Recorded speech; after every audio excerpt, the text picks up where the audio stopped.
base y me lo indica porque estoy viendo solamente la pantalla aquí del que está hablando. Bueno, comentarles, hermanos, que a la luz de la Escritura quiero que abramos la Biblia en el libro de Daniel. Voy a abrirle en estos momentos acá, Daniel capítulo...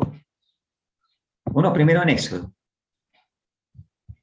Primero en Éxodo 34, 23 al 24. Quiero que vayamos y abramos la Escritura. En Éxodo 34, 23 al 24. Y si alguien quiere leerlo, mejor aún, para que sea más participativo. Éxodo 34, 23 y 24. ¿Lo leo, hermano? Gracias, hermana Jessica. Sí, está bien. Ya. Éxodo 34 del 23 al 24. ¿Sí? Sí, está bien. Ya. Sí. 3 veces al año se presentará todo hombre tuyo ante el Señor, al Señor Dios, Dios de Israel, porque yo arrojaré a las naciones delante de ti y ensancharé tu territorio, y ninguno codiciará tu tierra, cuando subas a presentarte ante el Señor tu Dios 3 veces al año. Amén. Bueno, ahí está en el contexto de lo que eran las fiestas solemnes. Ahí decía el consejo de que 3 veces al año, porque eran 7 fiestas, pero que se reunían finalmente en 3.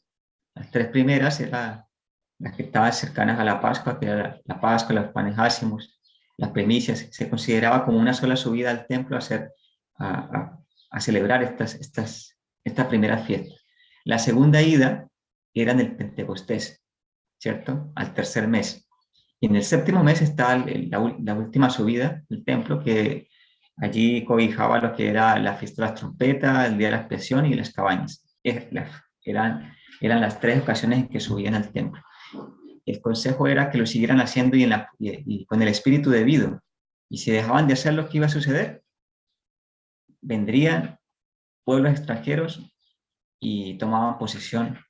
Y el Señor no los defendería porque estaba allí ¿cierto? La motivación a que lo siguieran haciendo para que el Señor siguiera siendo su protector. Entonces, al incumplir esto, ¿por qué leemos primero esto? Ahora quiero que leamos Daniel. ¿Por qué llegó el pueblo de Babilonia a invadir Judá?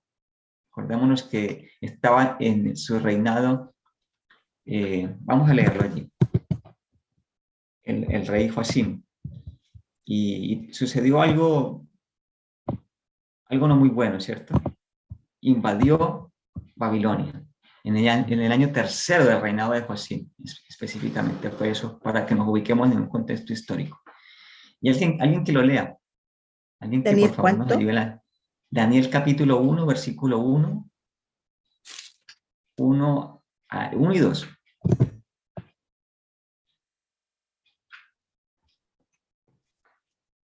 ¿Lo leo de nuevo, hermano? Del año, Sí, está bien. en el Léelo La nomás, Manasene.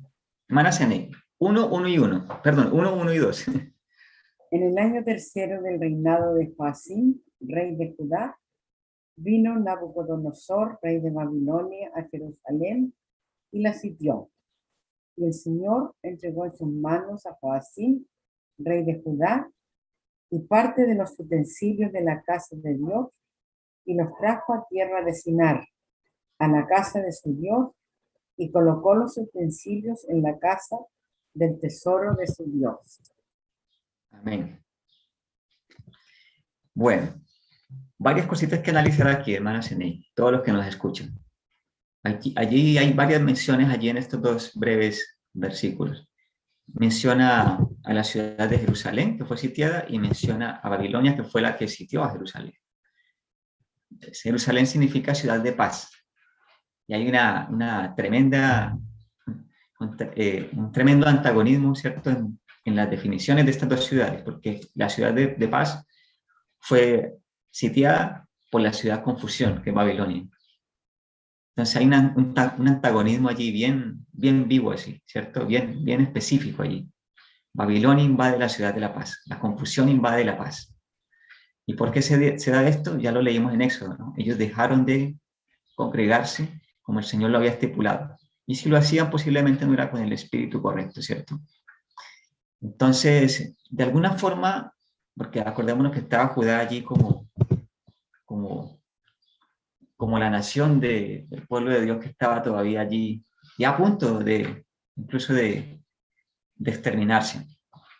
El último rey fue Sedequías. Y Sedequías no escuchó el consejo de Jeremías. Jeremías le estaba diciendo que el Señor había dado una orden, ¿cierto? Que se sometieran a Babilonia. Pero Sedequías, sabiendo cuál era el camino a seguir, desatendió el consejo de Jeremías y decidió escuchar al pueblo. Y el pueblo decía, muchos del pueblo decían, a través de siguiendo las instrucciones de los falsos profetas que habían en esa época, porque había falsos profetas, de que el Señor iba a liberarlos, de que no iban a ser dominados por Babilonia. Y eso era lo que decían los profetas falsos. Pero el profeta verdadero, bueno, habían varios profetas que estaban allí actuando, ¿no? Pero uno de esos era Jeremías. Y le dijo en forma bien directa a Sedequías, que era el último rey que estaba allí, sométanse a Babilonia. Y él sabía lo que tenía que hacer, pero fue dominado por el pueblo. Él prefirió no perder la fama que tenía, el prestigio, la aceptación del pueblo, y decidió desacatar el consejo de Jeremías. Finalmente, todo estaba en las manos del rey allí, pero el rey decidió no someterse a Babilonia. Y vino la invasión, ¿cierto? Vino lo inesperado, lo que se había anunciado incluso, que Jeremías también lo anunció. Y muchos otros profetas anunciaban que del norte vendría destrucción. Y así sucedió. Entonces, ¿por qué lo traigo aquí a colación? ¿Qué tiene que ver esto con nuestros días? Porque en medio de la tranquilidad, podríamos decirlo, de todos los beneficios que tenemos de predicar el Evangelio. Por eso la petición de la hermana Luisa muy buena, que podamos estudiar cómo llegar a las personas. Y vivimos en momentos donde podemos hacerlo libremente. Y no lo hemos hecho en la forma correcta, porque la verdad que hemos destinado un poco de tiempo, estoy hablando a nivel general de iglesia, ¿cierto? Posiblemente no como individuos, porque yo sé que hay de parte de ustedes gente que se ha dedicado a hacer la obra con pasión y con fervor, pero a nivel colectivo no estamos haciendo la obra en la forma como el Señor quiere, ¿cierto? Entonces, en la comodidad no hemos podido cumplir con la misión. Entonces, quiero leerles ahora del libro, y algo para leerles. Lo tengo.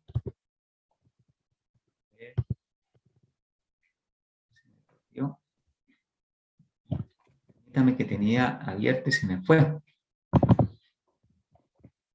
Esto para compartir con ustedes del deseado a todas las gentes. Pero lo buscamos rapidito. Lo cerré, pero lo volvemos a abrir. Listo, aquí lo tengo. Página número 20. Y esta página está dentro del capítulo número 2, que se llama El Pueblo Elegido. Nosotros también somos el pueblo elegido, ¿cierto? Tenemos un paralelo ahí con esa época. Dice así: si los hijos de Dios hubieran sido fieles a Dios, Él podría haber logrado su propósito honrándolos y exaltándolos. Si hubiesen andado en los caminos de la obediencia, Él los habría ensalzado sobre todas las naciones que ha hecho, para alabanza y para renombre y para gloria. Verán todos los pueblos de la tierra, dijo Moisés, que tú eres el llamado del nombre de Jehová, y te temerán. Las gentes oirán hablar de todos estos estatutos y dirán: ciertamente pueblo sabio y entendido es esta gran nación. Eso es lo que tuvo que haber pasado y no pasó, ¿no? Pues remontémonos allá a la época de Daniel. Y también remontémonos en la época del pueblo judío, en la época de Jesús, porque esto está en el deseado de toda la gente en ese contexto del pueblo judío en la época de Jesús. Sigo leyendo y termino diciendo así: pero a causa de su infidelidad, el propósito de Dios no pudo realizarse sino por medio de la continua adversidad y la humillación. O sea, lo que no se pudo hacer en tiempos de paz, tocó hacerlo en tiempos de dificultad, a través de la humillación. Tanto en la época de Daniel como en la época de Jesús también, porque en la época de Jesús estaban sometidos por Roma. Y ahora hablemos de nuestros tiempos. Vendrán tiempos difíciles, hermanos, y lo que no pudimos hacer en tiempos de paz, tendremos que hacerlo en tiempos de aflicción, de humillación. Y eso el Señor lo estableció así para beneficio nuestro. Así que estas madrugadas, hermanos, sean para humillarnos ante el Señor y en los pocos momentos que tenemos, que no sabemos cuánto sea, de libertad religiosa, podamos hacer una buena parte en la obra que el Señor nos ha asignado, que es la predicación del Evangelio. Y la parte que nos toque ya en los momentos de dificultad, tengamos la fortaleza que nos dé el Espíritu Santo para poder enfrentar los momentos que vienen. La gente está esperando que pase el coronavirus para que todo vuelva a la normalidad. Pero según nosotros que somos estudiosos de las profecías, sabemos de que las cosas van a ser más complicadas. Entonces, que el Señor nos ayude en aquellos tiempos de aflicción y de dificultad, hacer la obra que nos corresponde. Y prepararnos ahora que estamos en tiempos de paz. Estamos viviendo en tiempos de paz, podamos prepararnos para esos momentos en oración. Entonces, que en esta mañana podamos destinar unos minutitos adicionales a orar. A orar por la unidad de la iglesia, como la hermana Sanegla enfatiza en cada una de las reuniones, que podamos unirnos para que en esas peticiones incluyamos siempre el descenso del Espíritu Santo en la lluvia tardía, que nuestra iglesia, Rancagua Central, pueda ver este reavivamiento tan necesario, para que Rancagua pueda ver que el Dios de los adventistas del séptimo día es el Dios verdadero, para que nuestras familias puedan ver que el Dios nuestro es el Dios verdadero, para que nuestros vecinos, nuestros compañeros de trabajo, de estudio, cada persona que se relaciona con nosotros pueda ver y pueda decir: pueblo sabio y entendido es el pueblo adventista de la ciudad de Rancagua, ¿cierto? Que eso sea una realidad en nuestra vida. Jessica, hermana Karen. Bueno, para terminar esta reflexión, ¿se acuerda que iniciamos leyendo Éxodo 34, 23 y 24, que el Señor decía: si ustedes suben 3 veces al año, yo los voy a defender?